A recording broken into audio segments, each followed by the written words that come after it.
พิธีประกาศแต่งตั้งหน้าที่คณะกรรมการทหารแขวงหลวงพระบางได้จัดขึ้นในวันที่28พฤษภาคมปี2025อยู่ที่สโมสรกองบัญชาการทหารแขวง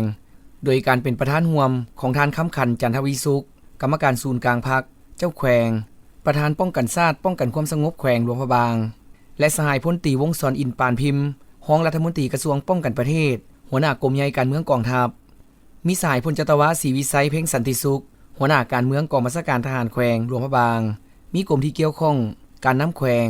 คณะพักคณะบรรษาองค์การแขกถึกเซินจากองค์การกรมกองอ้อมข้างและพนักงานรักแรงเข้าร่วม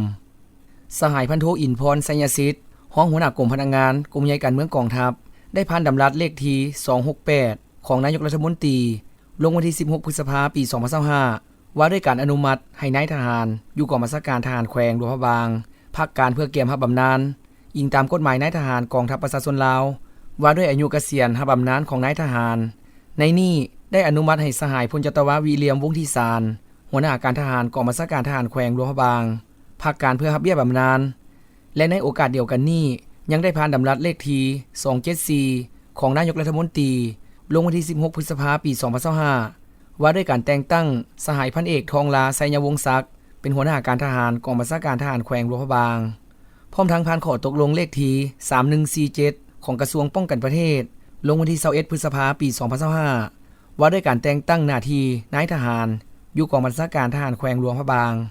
ในนี้ได้แต่งตั้งสหายพันเอกคำบ่งไสยวงศาเป็นหัวหน้ากองบัญชาการรับผิดชอบเวียกงานพลาทั้งเป็นหัวหน้าห้องพลาและสหายพันโทบัววรสุริวงศ์เป็นหัวหน้ากองบัญชาการรับผิดชอบเวียกงานเทคนิคทั้งเป็นหัวหน้าห้องเทคนิคกองบัญชาการทหารแขวงหลวงพระบางตืมอีกโอกาสนี้สหายพลตรีวงศ์สรอินปานพิมพ์ได้แสดงความย่องโยชมเชยต่อผลงานนายทหารที่พักการเพื่อเกียรติรับบำนาญที่ได้อุทิศเลือดเนื้อประกอบส่วนเข้าในภารกิจปกปักรักษาและสร้างสาพัฒนาประเทศชาติและผลสำเร็จนับแต่ต้นตลอดไปพร้อมทั้งเรียกร้องให้นายทหารผู้ที่ได้รับหน้าที่ใหม่จงยกสูงบทบาทความรับผิดชอบต่อหน้าที่การเมืองของตนเป็นหัวจักรหลักแรงในการนำพาบรรษากรมกอง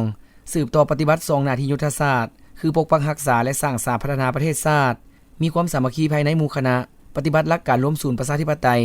เฮ็ดเวียกเป็นหมู่คณะแบ่งบุคคลรับผิดชอบมีแบบแผนวิธีเฮ็ดเวียกที่แน่นอนโดยปีนอ้อม4หน้าที่ใหญ่26แผนงานที่คณะพักกระทรวงป้องกันประเทศวางออก